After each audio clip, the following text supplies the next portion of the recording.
3 here. Would that be 2/3 times -3 plus 3, and that's supposed to be equal to 1. So let's see, 2/3 times -3 would be what, -6. 2 times -3 is -6. Divide that by 3, that's -2 plus 3. So yeah, that is 1. That one also works. When the output is 6, the input is -1. All right, so let's try that. -1 for the output equals 2/3 times 6 plus 3. I don't think that's going to work. We're not going to have any negatives over here.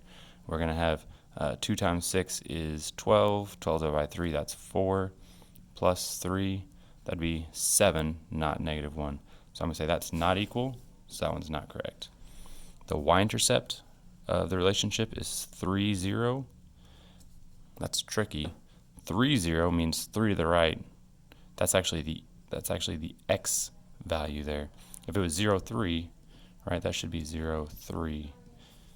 So that one's wrong. Standard form of the equation is 2x minus 3y equals 9. So if we wanted this in standard form, so we'd have to subtract the 2/3 x from here. Let's just do it. Y equals 2/3 x plus 3. I'm going to subtract the 2/3 x from both sides. So I'm going to have negative 2/3 x plus y equals 3. And what they've done here is they've multiplied everything by 3.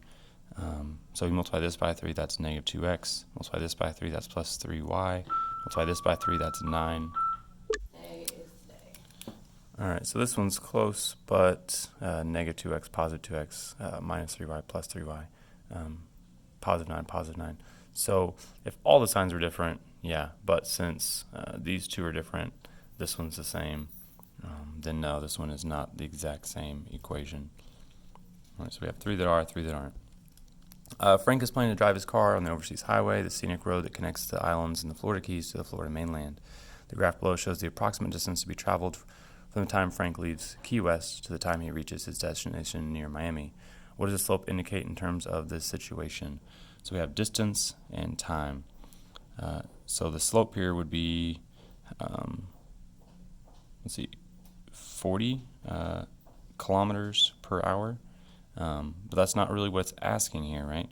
He goes 200 kilometers in 5 hours. All right, so we divided, that is, 40 kilometers per hour. But it says, what does slope indicate? Like, what is it telling us for the situation?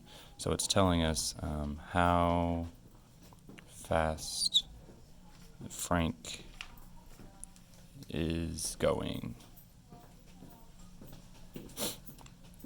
All right, last one. Blushing Bride is in the process of hiring a DJ for a wedding. A DJ typically charges a fee to use the equipment and had an hourly rate for party time. One of her friends used the DJ for 4 hours and it cost her $700. Another friend used the DJ for 6 hours and it cost her $1,000. So this is another one where it'd be good to use a table. It doesn't tell us like a starting rate. It doesn't tell us the hourly rate. But it looks to me like there probably is a starting fee here and an hourly rate that we need to determine. Looks like what we go up to 6 hours here. So we have what, 0, 1, 2, 3, 4, 5, 6 hours.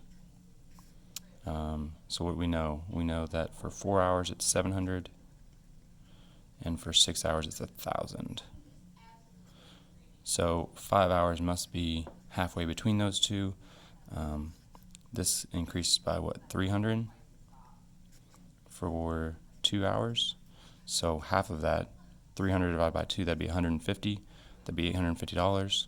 So we're charging $150 per hour. I don't know if that's an expensive DJ or not. It sounds expensive to me. That goes down to $550 for 3 hours, $400 for 2 hours, $250 for 1 hour. So then we're paying $100 for the DJ to come out and set up his equipment, and then $150 per hour after that. To find your variables, write an equation that models this situation. So if we're writing an equation, It's $150 per hour. Y equals 150x plus $100 to start with. So that's $150 per hour, and then $100 to set up. So x equals the hours, and y equals the total cost of the DJ. What is the y-intercept? What does it mean in the context of the situation? That means it's $100 to have the DJ $100 fee, maybe we should say it's $100 fee to have the DJ. That's not including the hourly rate, right? And then you got to pay $150 per hour on top of that. So hopefully this helps. A lot of information, looking at graphs, answering questions. If you have any questions remaining, please come on up, ask, and hopefully this gets you guys ready for your test here at the end of Unit 5. Thanks, guys.